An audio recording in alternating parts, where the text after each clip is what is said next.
Hi, I'm James MacDonald, and I'm thrilled to be welcoming you to this new study, Vertical Church. Unlike some studies that I've been privileged to do for Lifeway in the past, it didn't emerge from a particular time that I'd spent in God's Word. Vertical Church is really a lifetime of lessons about God's heart for what the church can be. You know, I think the first time it really struck me with force was when a friend of mine turned 40, executive with Morgan Stanley. He invited 3 couples to go with him, all expenses paid, to Hawaii for his birthday. So yeah, we didn't have to pray for a long time about whether we wanted to do that. And when we got there, of course, everything was so beautiful. I like to kind of sit in a chair and read on vacation. And this guy, Al, who took us with him, wow, he had a totally different plan. He was running us here, go see this, let's go over there, now we can journey to here. And one particular morning in the middle of the week, he got us all out of bed at 2:30 in the morning. Pitch black outside, load us into a van, bumping along in the road. Honestly, I think I probably was complaining the whole way. Can't we just have a root canal? I had no idea what was in store for us. The van took us to the top of a volcano. There we waited together for the sun to come up. And looking out across the orange in the base of the volcano, but only when the sun peaked above the other side of the volcano did we see the mountainscape, the edges of the island on both sides. It was a fantastic revealing of the glory of God. I frankly didn't get over it, not for weeks, not for months. It was about 15 years ago. I can still remember it like it was yesterday. It was what we call an earth-shattering, window-rattling, life-altering encounter with the living God. Hey, that's what church is supposed to be. Every week, we are supposed to have a life-altering encounter with the transcendent God of the universe. Whatever else happens at church, life is such a horizontal experience. What we desperately need is an encounter with the vertical. Church is supposed to be a place where God shows up and rattles everything, and we are gladly changed by His manifest presence. If your heart is longing for that, if you've been looking for that, if you sense the need for it, that's what Vertical Church is all about, and I'm really excited to get into this study with you. Hey, this is session 1 in our series, Vertical Church, What Every Heart Longs For, What Every Church Can Be. Did they watch the Olympics at your house? At our house, everything shuts down every 4 years. When the Summer Olympics come, we get so excited we want to watch everything that's happening. If you like to do that, you can probably, by squinting, picture the Sydney Olympics in the year 2000. As the fireworks filled the sky, a word illuminated on the Sydney Bridge. Do you remember what it was? 8 letters. The word was eternity. What the world didn't know was that that word was representing an incredible story about a man named Arthur Malcolm Stace. Many years earlier, back in the 1930s, he was at a pretty rough place in his life, addicted to alcohol, struggling with various criminal activities. One Sunday night, Arthur Stace stumbled into a church and heard a man named John Ridley preaching the gospel. The subject of his message was the same word that appeared on that Sydney Bridge. The word was eternity. And over, as Ridley preached, he said, eternity is coming. Are you ready for eternity? Eternity lasts forever. Life is short. Are you ready for eternity?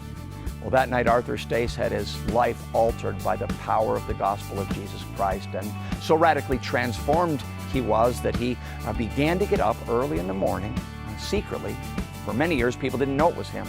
But he would take a piece of chalk and go out into the streets of Sydney, and he would write that word in that cursive script that everyone came to recognize. Over 50 years, he wrote the word 500,000 times, and it wasn't until the 1950s that he figured out that it was Malcolm Stace, Arthur Malcolm Stace, who was doing that. People would get up, and as they went to work, as they went out for coffee, later in the day during lunch or afterwards, they would see that word written on a cornerstone, on a mailbox, by a telephone pole.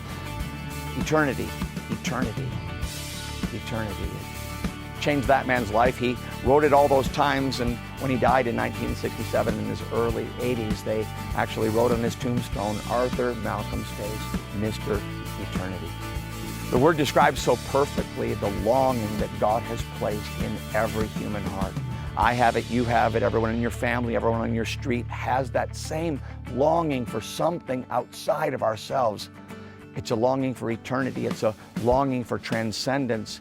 It's a longing for the God who made you. In every one of our sessions, we want to begin with some clarity about what the session is about. I'm calling it Say It in a Sentence. Here's this session in one sentence. Deep in the soul of every human being is a longing for transcendence created within us by God Himself. This message has a single point, and it is this, a universal longing. There is a universal longing in the human heart. I want to prove that to you from Scripture and in a lot of other ways.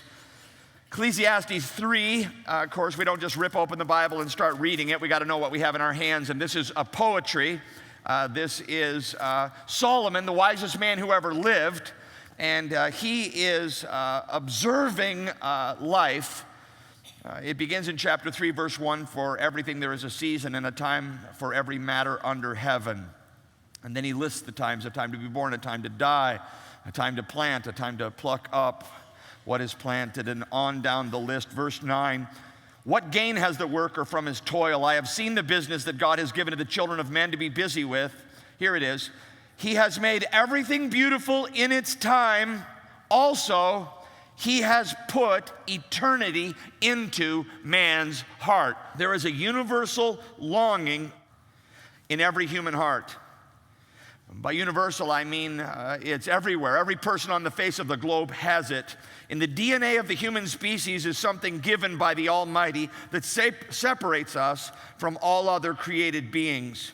It is universal because every person in your family has it. Every person on your street has this.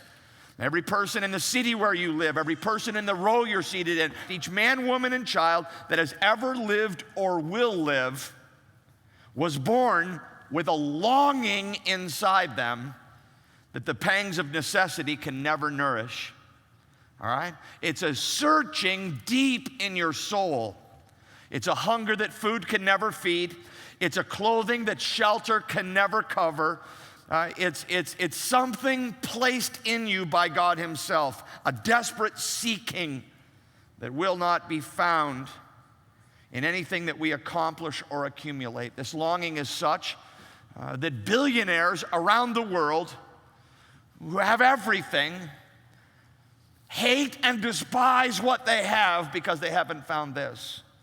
It's a longing such that a single parent with a hungry child living in a mud hut who has nothing, the world would say, but if they have this, they have everything. They have a joy, they have a peace, they have a satisfaction that mere accumulation and accomplishment can never deliver. Now, some suggest that this is not true, that there's not something unique about humanity. Some suggest that we are just animals and no different than any other animal, really, maybe a little more advanced. But the Bible says something very different. In Genesis 2:7, God calls what makes us unique ruach. And it says that the Creator breathed into humanity and He became a living spirit. Now that living spirit is what makes us different than all other living things. It's why you know deep down inside, you know this, don't you? You know deep down inside that you're more than just an animal, right? You have that part? Okay? God has made you a living spirit. And He's made you a living spirit, and everyone you know the same, in such a way that you have a longing for fulfillment common to every person in your family tree, past or future.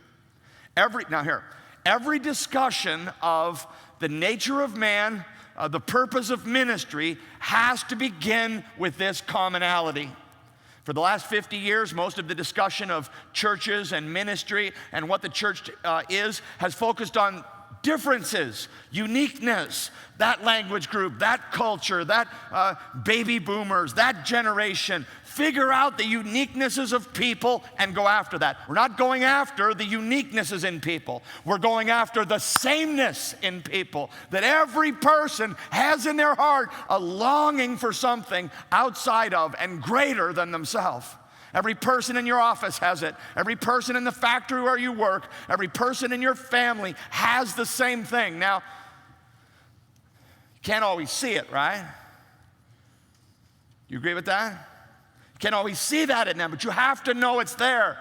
And they may have plugged it and stuffed it up with other things. They may be running headlong away from God, trying to find what their heart is longing for in something that will never satisfy.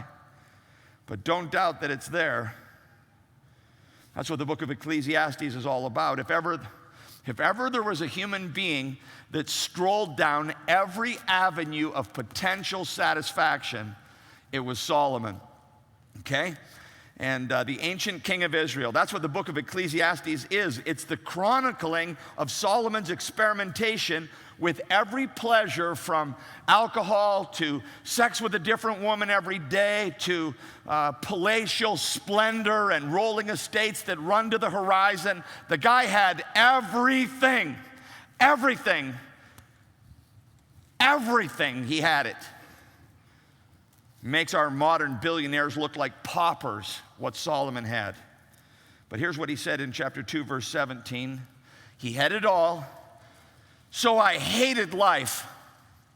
Really, Solomon? Really? Right. I had everything, but I hated life, because what is done under the sun was grievous to me. It's all vanity, emptiness, striving after the wind. Unbelievable. Why are we so slow to recognize that there is nothing in this world that can provide the satisfaction that the Creator made us to long for? Solomon discovered what so many fail to conclude, that history is a repetitive loop of personal and societal futility, that everything is ultimately empty, and human experience much more common than diverse, much more universal than unique. We are all the same. Turn to your neighbor and say that. Say, we're the same. We are the same. Now, people have studied this. Take Maslow. How many people know Maslow's hierarchy of needs? All right, this is crazy. In 1943, the sociological professor and scholar Abraham Maslow introduced his famous hierarchy of needs. He had spent several years observing people. And can you picture the pyramid? He said that basically safety and survival is the foundation. That's what everybody wants. They want safety, they want survival. Then the next level, once you get that, you want food, clothing, and shelter. And then once you get that, you want to be loved. And then the top of the pyramid, the absolute pinnacle, Maslow said in 1943, was what he called self-actualization. Maslow argued that once these lesser needs for safety and love are met, that the highest need of humanity is what he called self-actualization. What a man can be, he must be. He has to accomplish, he has to demonstrate his capacity, is what Maslow said. But, everyone say but. But, man, almost 30 years later, he added, after he'd messed everybody up, he was like, oh yeah, there's one more thing. In later studies, Maslow added another layer to his concept of self-actualization. He realized that most of his subjects were not simply focused on finding meaning in themselves. Rather, they were looking for meaning beyond themselves, in the transcendent. In his 1971 book, The Farther Reaches of Human Nature, Maslow wrote, transcendence refers to the highest and most inclusive or holistic levels of human consciousness, behaving and relating as ends rather than means to oneself, to significant others, to human beings in general. Here's what he said. Even among those who had not reached Maslow's standards for self-actualization, he observed the recognition and need for the transcendent was common. No, incorrect. It was not common. It was universal, all right? Every single person on the face of the planet has a longing for something that this world cannot satisfy. Viktor Frankl was a prisoner in the infamous Auschwitz concentration camp. In his book, Man's Search for Meaning, Frankl chronicles his experience in this brutal place, people around him being murdered on a daily basis. He found that in order to survive the camp, it was necessary to cling to something outside of himself. Frankl wrote, being human always points and is directed to something or someone outside of oneself. Now, let me just ask you, do you sense that same longing in yourself? Have you known the emptiness of so much of what we look forward to? Looking back, I can see this in my own life. I can remember as a kid thinking, when Christmas comes. I can remember thinking as a high school student, when I have a car that works. I can remember thinking as a college student, when I'm married, when I'm sexually fulfilled in a marriage relationship. I can remember thinking when I get my education done, when I get my own church, when we start a family. How many people can remember a time when you suspended your happiness in favor of something that was yet in the future, only to get there and find it spectacularly unsatisfying? How many people have done that? All right? Now, that is the cycle of life that goes on for so many, completely and totally uninterrupted. Here's the second thing. There is a universal longing in every human heart. Note this, the universal longing is for eternity. In Ecclesiastes 3:11, it says, "He has made everything beautiful in its time. Also, he has put eternity into man's hearts." Now, while scholars debate the exact meaning of this word eternity, in reality, the Hebrew ha'olam is best understood as eternity. The whole context of the passage is times. There's a time for this, there's a time for that, there's a time for this. But God has put eternity. Humans have a deep and abiding sense of something which transcends our immediate situation. We have a consciousness of something that is a part of our nature. And the suppression of it is a part of our sin. Do you get that? The longing for something outside of myself is in our nature. And the suppression of that, or the thinking of, I'll meet that need another way, that's part of my sinfulness. A seeking and a believing that that can be met apart from something universal, something eternal. Tremper Longman has written on this, noting, since eternity is a divine attribute and since its counterpart is mortality, there is something dreaded and feared about not seeing that need met. Now, you'd think that Solomon was pleased by this truth, but I think if you study the book of Ecclesiastes, you find that he's actually pretty unhappy about this. Because here's a guy who built palaces, built every single possible, conceivable source of happiness. And when he had to finally write, it's not in my capacity to get it. I have an unlimited supply of building materials, but I cannot erect a happiness through my own skill. He was kind of ticked about it, to have to write. He's put eternity in my heart. He's put eternity in my heart. Nothing will feed my longing for fulfillment that I can create. Solomon is crushed by the realization that on his own he cannot fashion a happiness or satisfaction that will endure beyond the momentary. The first person I ever heard teach on this passage was a guy named Don Richardson. Don Richardson was a well-known missionary. Here's a picture of him. Don was a well-known missionary, and this guy took a pretty tough assignment. He went in the 70s and early 80s, he went to a place called Indonesia. He went to Western New Guinea, we would call it today. And he went to a very, very difficult group of tribal people. Now, pastors and missionaries are always talking about how they take a tough assignment, you know. Preachers in America say, well, you know, I'm in a military town, the people always move, or I'm in a union town, nobody wants to take any leadership, everybody wants to protest everything, and isn't it true? Pastors are always talking about how they're, well, you know, we went to the 1040 window with Muslims, they're hard to reach. Everybody wants to talk about how their assignment's tough. Don Richardson went to a place where the people he was trying to reach had no written language, no record of anything. They lived in the Stone Age. They knew nothing of the world outside of where they were. And their greatest goal in meeting Don Richardson was to kill him, cut off his head, and eat his brains. All right? They were cannibalistic headhunters. How many people would agree that was a tough assignment? All right, now sometimes I feel like the people at Harvest are harsh. But I'm here to tell you, all right, that guy took a tough job. And here's the thing, these people were so dark in the way that they thought about things that when he learned their language after great effort and he began to tell them the story of the Bible, all right, when he got to the part about Judas betraying him, they began to applaud. Truth, they thought Judas was the hero of the story. They thought the greatest good was treachery against someone who trusted you and turning it all for your own advantage. They were cannibalistic headhunters. They were awful, dark, wicked, godless people.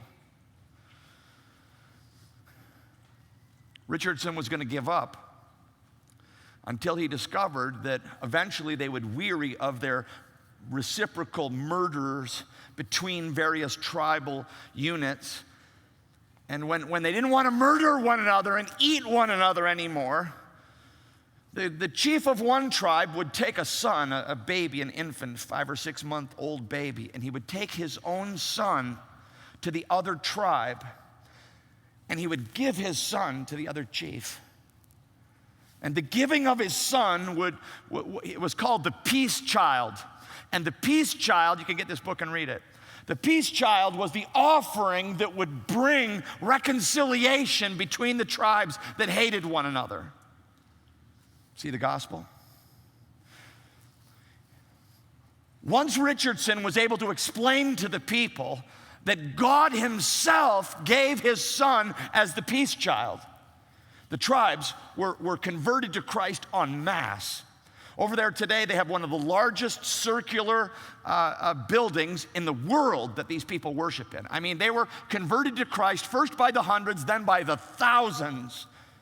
I mean, you'd have thought that surely there's no longing for relief from guilt and reconciliation to God in a group of people so dark. But Richardson took the time to get to know them and found that though they are greatly different than us, the greatest thing about them was their similarity. That universal longing. Solomon knew what he was talking about. He has placed eternity in our hearts. Richardson is so eloquent on this subject that he went on to write a book called Eternity in Their Hearts, subtitled Startling Evidence of Belief in the One True God in Hundreds of Cultures Throughout the World. My thinking was corrected by Don's teaching on Ecclesiastes 3:11. He was the first person I ever heard explain that there is something not only similar, but universally identical about every human being from every culture throughout history. His extreme example makes it clear that the universal longing in every human is greater by far than anything that is different or unique about our culture or our geography. God has placed eternity in our hearts. Listen, it's not about our differentness. It's about our sameness and God's provision for the answer to what we long for. Number 3, eternity means transcendence. All right, so James, you said he's placed eternity in our hearts, that universal longing. What do you mean eternity? Well, let's take one more step. Eternity here, really what it means is the best word. All in favor of learning a word? If you don't know this word, transcendence. This is a tough word, a great word to know if you're not familiar with it. Here's a dictionary definition in 4 points. Number 1, transcending normal or physical human experience.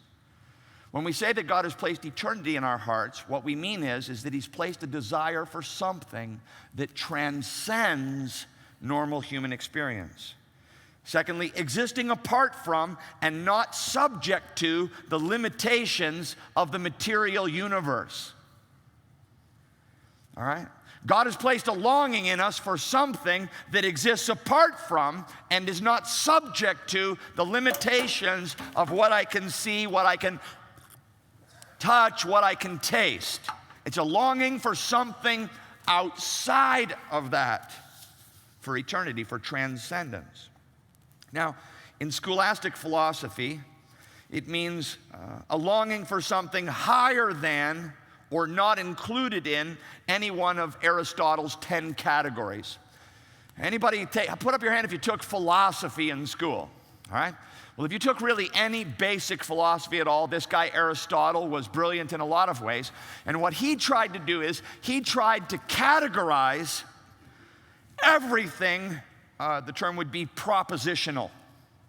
A proposition has a subject and a predicate.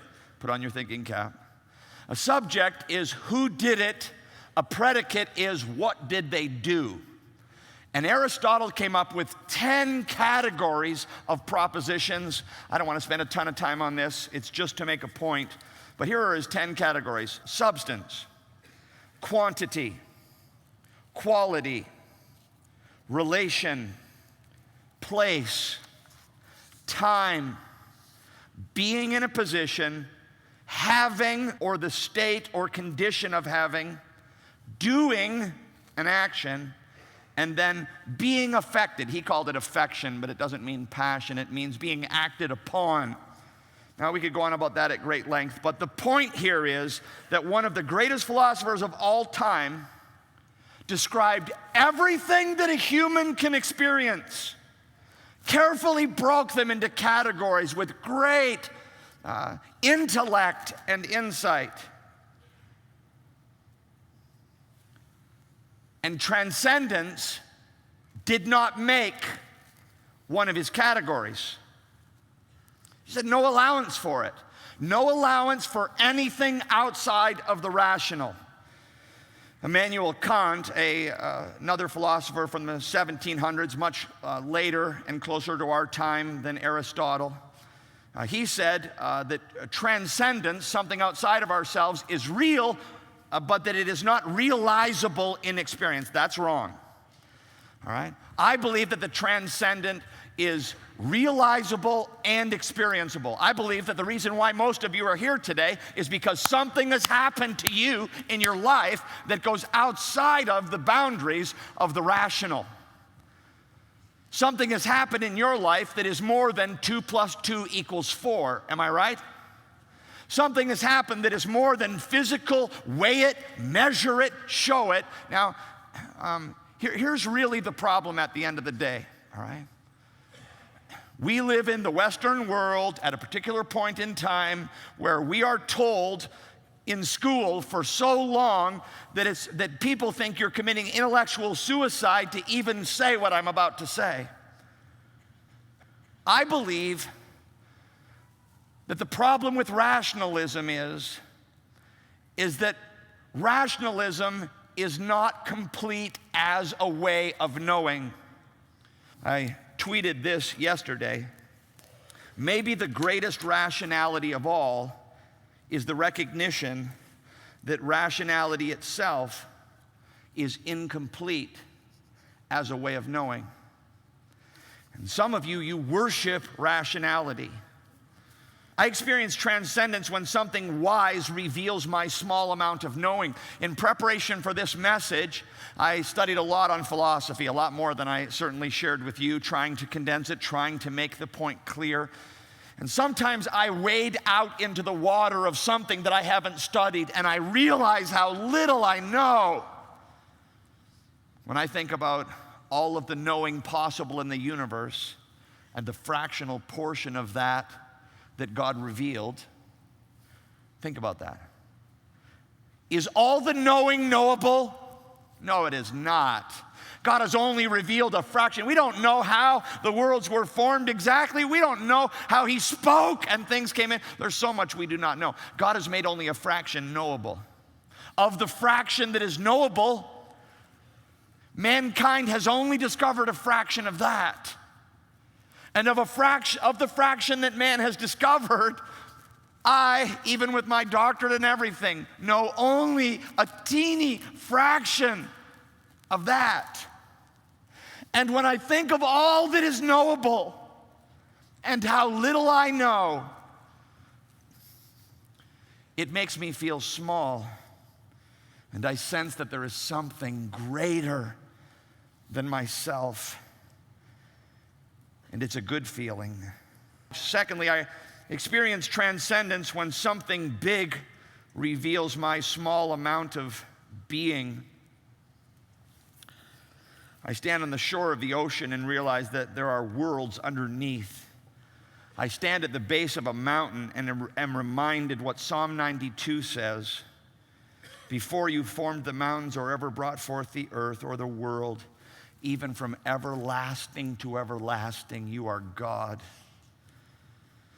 I experience transcendence when something infinite reminds me that I am finite. Something infinite. What do you think of when you try to think of something infinite? I think about the far reaches of outer space. Periodically, I'll come to church with a new configuration of statistics to show us how awesome and infinite what God has made is and how small we are. We live in a solar system that is incredibly big. You know how big our solar system is? It's flat out big. Turn to your neighbor and say, it's big, man. It's just big. It's big. Check this. Check this. The diameter, you know diameter, measure across the middle. The diameter of our solar system, our sun and 8 planets, the diameter is 7.5 billion miles.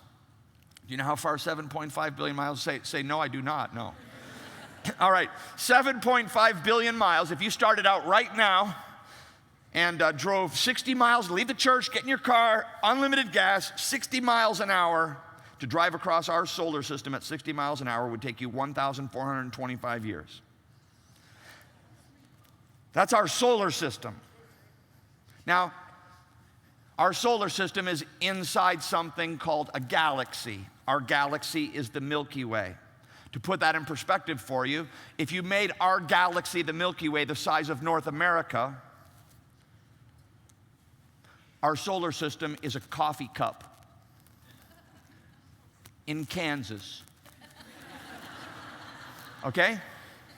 So our little solar system in our galaxy is like a coffee cup in North America. Right now, right this moment, 2 Voyager spacecraft are hurtling toward the edge of our solar system at the rate of 100,000 miles per hour. They've been doing that for almost 3 decades, speeding away from the Earth. They're almost to 9 billion miles.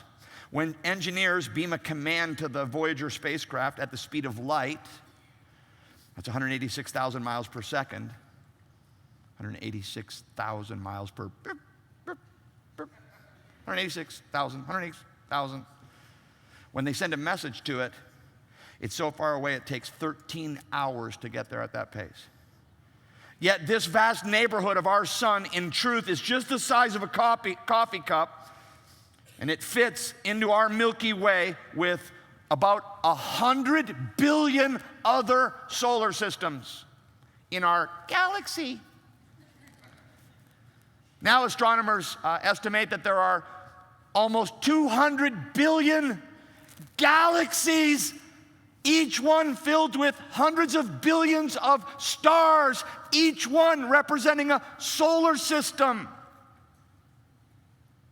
that would take you 1,425 years to drive across.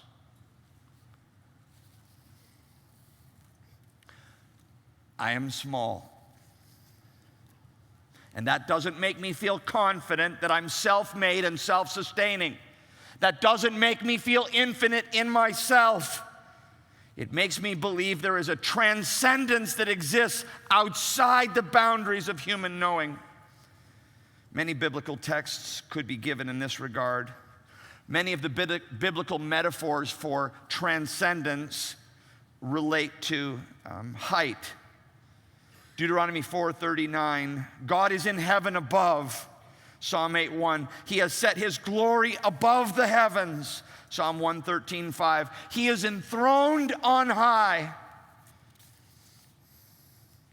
A.W. Tozer, I believe the greatest by far preacher that ever preached in the city of Chicago, said this in a book published in 1961 called The Knowledge of the Holy. God is exalted above the created universe. God is so far above that human thought can't even imagine it. And then he gave this warning. Please hear this. We must not think of God as highest in an ascending order of beings, starting with a single cell, then the fish, then the bird, then the animal, then man, then angels, then cherubs, then God. That would be to grant God eminence or even preeminence, but that is not enough. We must grant God transcendence. The fullest meaning of the word is wholly other. He breaks all categories of knowing. And that is awesome. When it says he has placed eternity in our hearts, it means he has placed in us a hunger for the knowing of something that is completely outside of ourselves. Note this fourthly. This is really the key point I've been driving toward. We long for transcendence, but we can't find it. Look back at Ecclesiastes 3:11, where it says, he has made everything beautiful in its time. Also, he has put eternity into man's heart, yet, everyone say yet. Yet. Is that the whole story? No, it is not. Not only did he put eternity in your heart, he put it there in such a way, yet he has put eternity into man's heart, yet so that he cannot find out what God has done from the beginning to the end. Okay, now this is getting crazy.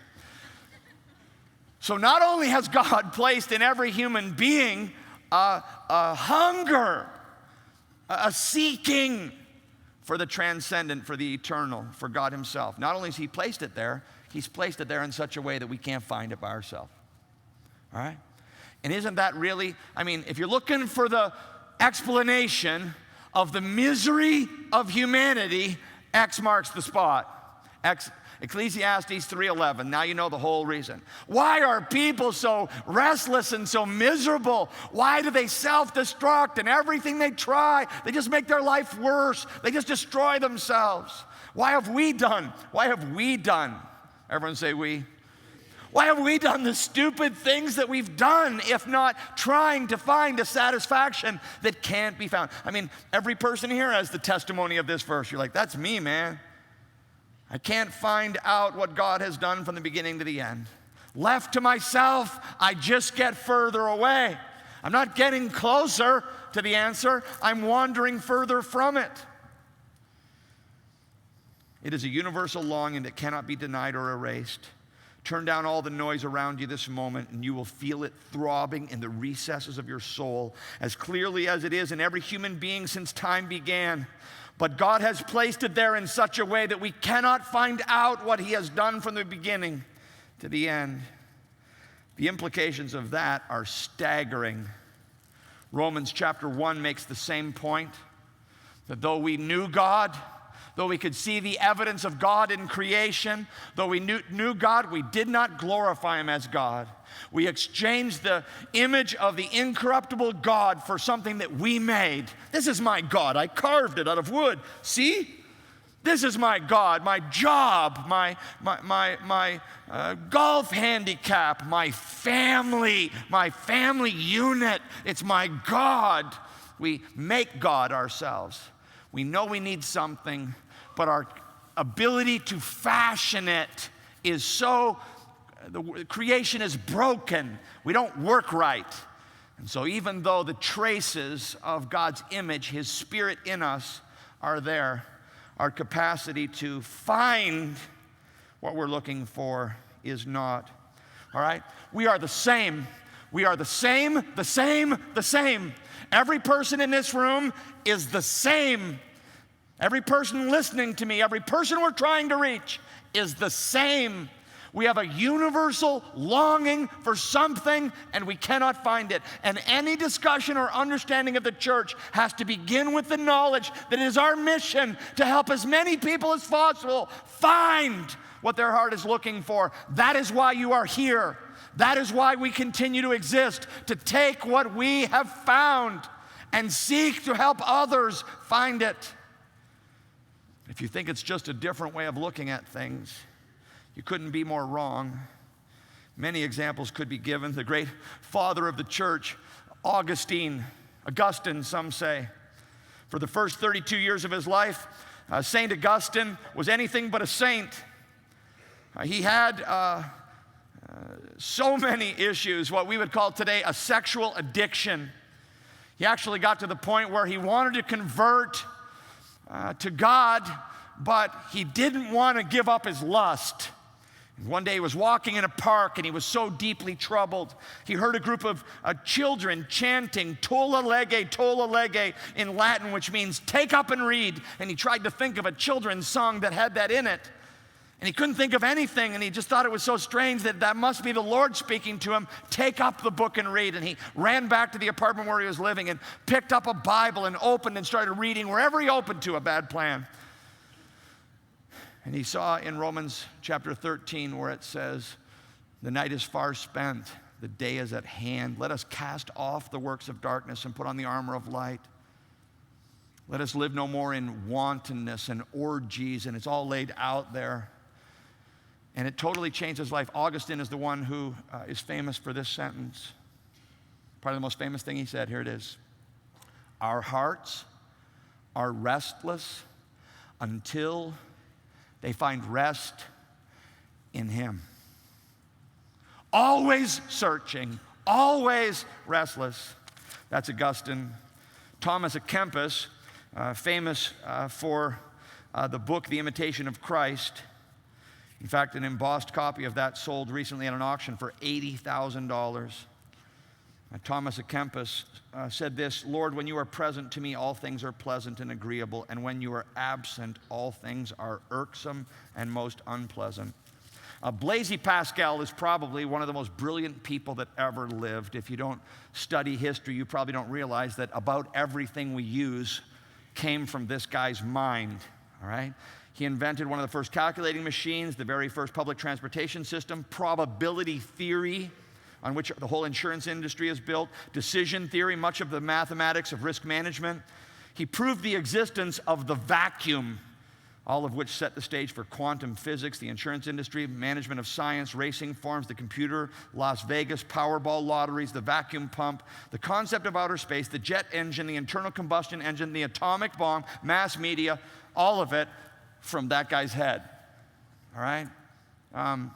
Just turn to your neighbor and say, smarter than me, all right? All right, for real, right? Listen to this.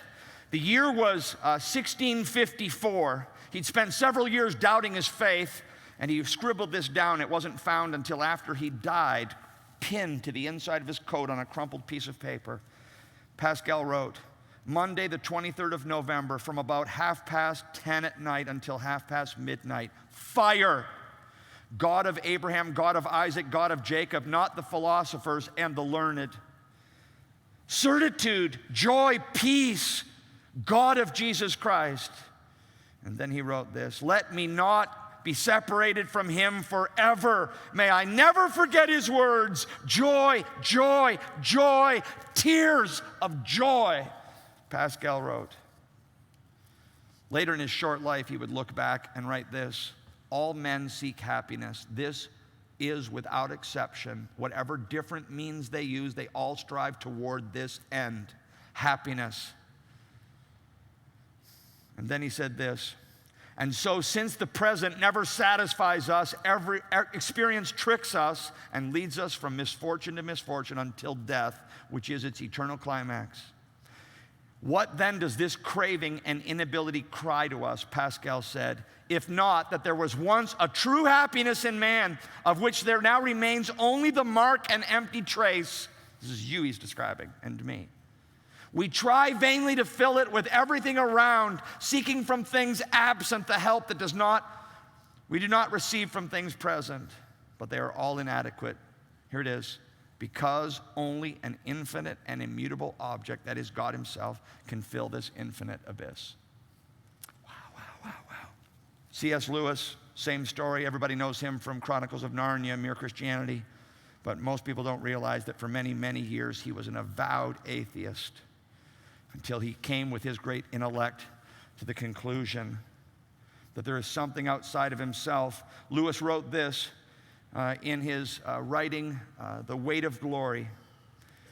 There lurks in most modern minds the notion that to desire our own good and eagerly hope for the enjoyment of it is a bad thing. I submit that this notion is no part of the Christian faith. If we consider the unblushing promises of reward and the staggering nature of the rewards promised in the Gospels, it would seem that our Lord finds our desires not too strong but too weak. Listen, We are half-hearted creatures fooling about with drink and sex ambition when infinite joy is offered us. Like an ignorant child who wants to go on making mud pies in a slum because he can't imagine what is meant by an offer of a holiday at the sea. We are far too easily pleased. So much more could be said. Last point. God created our longing for transcendence so that we would fear him. All of this is so that we would fear him. Ecclesiastes chapter 3, verse 14, I perceive that whatever God does endures forever. Nothing can be put to it, nothing taken from it. God has done it. Why'd you make us like this, God? God has done it so that people fear before him. So that people fear before him. God wants us to fear him. That means to recognize his greatness in our inadequacy. Here's some implications. You can think about these things this week. Everyone feels the pain of God's absence till they find him. Think about that, Christian. Everyone. Everyone. Say everyone. Everyone feels the pain of God's absence till they find him. Second, efforts by others to fill the void will end in futility and should provoke compassion in us. How many of us have been there? How many of us know people right now who are filling their life with things that it's going to lead to misery? It's going to crash and burn. Rather than being angry with them, we should have great compassion for the suffering they inflict upon themselves. We too have been there. Maybe some of you here, there are now. That's why you've come to church today. And you should turn from that which can never satisfy and find in him, Jesus Christ, him whom to know is life eternal, all that your heart has been looking for and longing for. Finally, energy expended to reach people should focus on God and the gospel. That's what the church should be about. Crazy church in the Western world, our big outreach plan, we're going to teach ladies to make muffins. What? Not relevance, duh. Transcendence. We're supposed to be bringing to people what they cannot find anywhere else. That is the purpose of the church.